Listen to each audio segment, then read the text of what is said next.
Karnataka high court में हिजाब मामले पर आज भी समाअत होगी। हिजाब का तनाजा थमने का नाम नहीं ले रहा। एआईएमआईएम सदर असदुद्दीन ओवैसी वीडियो जारी करके हिजाब पर बयान दे रहे हैं। वैसे आपको जानकर हैरानी होगी कि हिजाब तनाजा बैंक में भी पहुंच गया है। ताजा मामला बिहार के बेगूसराय का है, जहां हिजाब पहनकर पहुंची तालिबा को हिजाब नहीं उतारने पर पैसे देने से भी मना कर दिया गया।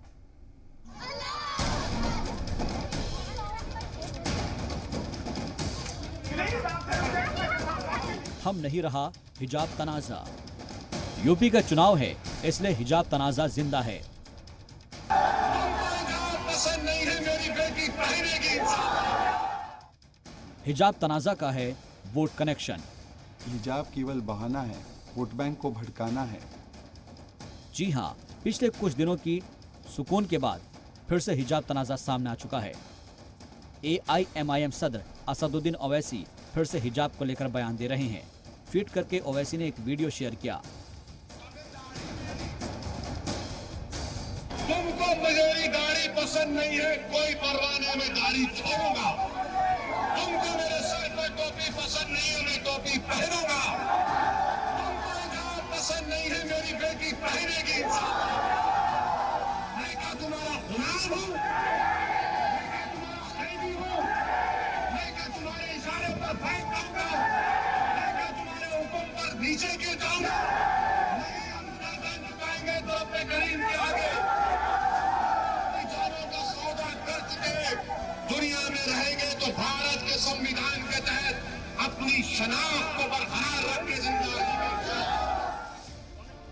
वही बीजेपी लीडर शहजाद पूनावाला ने कहा कि जानबूझकर हिजाब तनाजा फैलाया जा रहा है। जिस प्रकार से हिजाब के पूरे मामले में, जो कि कोर्ट में उसकी सुनवाई चल रही है, आग फैलाकर उस पर वोट बैंक की राजनीति की जा रही है, खासकर कांग्रेस के द्वारा। जिस प्रकार से भड़काऊ बयान कांग्रेस के नेताओं के आए हैं। मुकर्रम खान कहते हैं कि मैं बोटी बोटी कर दूंगा। उसके अलावा भी कई कांग्रेस नेताओं ने इस प्रकार से आपत्तिजनक बातें की हैं। तो ये साबित होता है कि हिजाब केवल बहाना है, वोट बैंक को भड़काना है, उत्तर प्रदेश पे निशाना है, इसलिए सांप्रदायिक माहौल बनाना है। वहीं मुल्क के मुख्तलिफ हिस्सों से हिजाब को लेकर तनाजा जारी है। ताजा मामला बिहार के बेगूसराय का है, जहां हिजाब पहनकर पहुंची तालिबा को हिजाब नहीं उतारने पर पैसे देने से मना कर दिया गया। बैंक वालों और तालिबा का बहस का वीडियो सामने आया है। वीडियो में साफ तौर पर नजर आ रहा है कि किस तरह से एक लड़की बैंक मुलाजमीन पर इल्जाम लगा रही है कि जब वो पैसा निकालने के लिए बैंक आई तो बैंक मुलाजमीन अड़ गए।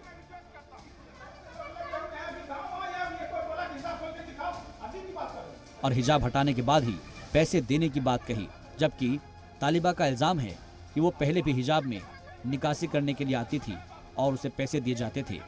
मतलब साफ है कि अभी हिजाब तनाजा थमता नजर नहीं आ रहा। वैसे भी जैसे ही हिजाब तनाजा कम होता है तो कोई ना कोई लीडर बयान देकर इस तनाजे को फिर से जिंदा कर देता है। ब्यूरो रिपोर्ट, जी मीडिया।